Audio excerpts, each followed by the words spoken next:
anda bersama saya Maya. Ini adalah video ulasan untuk Vivo V50 Lite 5G.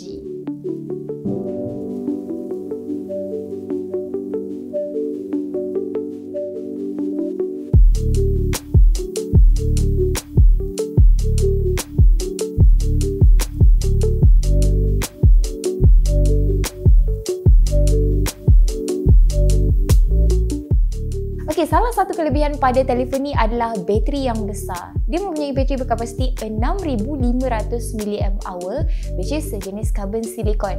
Yang mana dekat dalam penggunaan saya boleh dapat lebih 20 jam. Ini adalah satu kitaran masa yang kita boleh kata memuaskan untuk kegunaan setiap hari. Ini termasuklah saya gunakan untuk media sosial, saya tengok movie, saya main game dan beberapa lagi kegunaan harian biasa. Kemudian dekat sini juga dia ada sistem pengecasan pantai 90W. Ini adalah pengecasan yang sama digunakan pada V50 sebelum ni.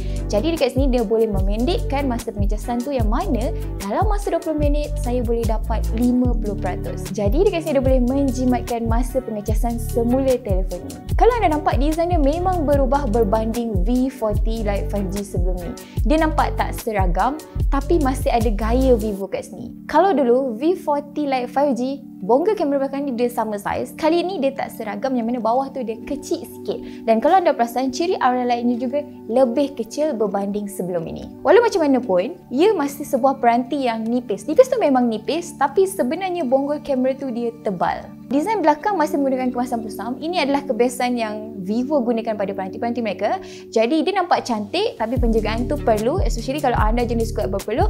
Anda disarankan untuk guna casing untuk pastikan belakang ni sentiasa bersih. Dari segi pilihan warna juga menarik. Kita ada 3 pilihan. Kalau anda suka warna-warna yang eksklusif, boleh ambil titanium gold. Kita juga ada fantasy purple untuk anda yang suka warna-warna glowing ataupun fantasy. Kalau anda suka warna-warna timeless yang nampak profesional, boleh pilih phantom black. Ke sini juga anda kena tahu yang mana saiz skrin adalah lebih besar berbanding generasi sebelum ni. Kali ini Vivo menggunakan skrin sebesar 6.77 inci dengan resolusi Full HD+. Nisbah skrin kebanan juga lebih luas, jadi memang puas nak tengok movie. Dekat sini juga masih ada refresh rate 120Hz, masih ada dekat sini untuk tatalan skrin yang smooth, dan anda juga boleh dapat pengimbas cap jari di skrin dan juga imbasan wajah sebagai security. Okey, untuk chip pemproses dia menggunakan chip MediaTek Dimensity 6300, yang mana menurut Vivo cukup sesuai lah untuk kita scroll media sosial dan juga kegunaan aktiviti yang biasa. RAM pula adalah sebesar 12GB RAM dan storan dalaman adalah 256GB. Ini juga cukup besar untuk kita simpan pelbagai aplikasi dan juga bermacam-macam lagi. Tapi anda kena tahu juga dekat sini dia tak ada ruang microSD, yang bermakna segala-galanya adalah bergantung pada storan dalaman itu saja. Terdapat juga RAM Maya 12GB RAM, dan seperti biasa RAM Maya ini dia tak boleh diubah dan dia terbina secara automatik. Okey, dari segi penggunaan harian, nak scrolling ke, nak gunakan untuk media sosial ke, nak guna tengok movie ke, memang rasa smooth. Cuma dalam satu keadaan tu, bila saya gunakan untuk menaik mesej yang panjang ataupun mungkin berubah antara aplikasi dengan kerap, saya nampak dekat situ dia ada lagging sedikit. Sebenarnya ini taklah mengganggu sangat bagi pengguna-pengguna biasa yang sekadar gunakan telefon. Tapi kalau anda jenis orang yang dah biasa guna telefon dengan prestasi yang laju ataupun orang kata prestasi maksimal, kat sini anda akan perasan yang lagging tu sedikit mengganggu sebenarnya. Okey, gaming. Macam Honor of King, dia boleh main sampai 60fps. Tapi dia tak stabil sebab dia boleh jatuh antara 57 hingga 59fps. Benda ni kerap berlaku dan anda juga akan perasan sebenarnya dalam setengah situasi tu berlakunya lengah masa, terutama bila melibatkan macam orang kata aksi-aksi yang berkelompok besar. Mobile Legend pula boleh main 60fps, sama je macam HOK tadi, dia tak stable dan dia akan jatuh juga antara 57 hingga 59. Dan tetapan yang boleh disarankan untuk Mobile Legend kat sini hanyalah high dengan high untuk dapatkan grafik yang cantik, tapi tahap tu masih belumlah kepuasan maksimum. Kalau anda pergi lebih tinggi, anda akan nampak yang macam grafik tu dia kurang memuaskan dan prestasi juga dia akan kurang juga memuaskan. Okey, untuk Genshin Impact pula secara default boleh main lowest dengan 30 frame per second. Jadi kat sini kalau anda seorang yang suka main game-game berat, rasanya tak perlu fikirkan orang kata pilihan yang lain lah. Kalau anda sekadar main game nak bersuka, V50 Lite ni boleh jalankan game tu seperti biasa. Okey, nasib baik sebab telefon ni dia tak panas walaupun dalam orang kata main game yang lama. Okey, jadi kat sini untuk kegunaan harian ke, game ringan ke, V50 Lite kita boleh consider okey.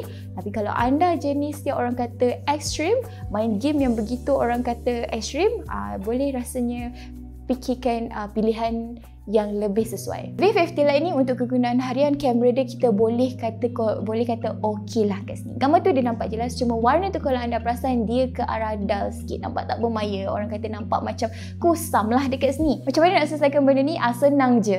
Anda gunakanlah filter-filter yang diberi, termasuklah filter-filter warna yang disediakan, jadi gambar tu dia akan jadi lebih tajam dan warna tu akan jadi lebih cantik. Begitu juga dengan mode portrait, kalau anda perasan bokeh kat belakang ni dia tak boleh bezakan antara subjek depan dan belakang dengan baik.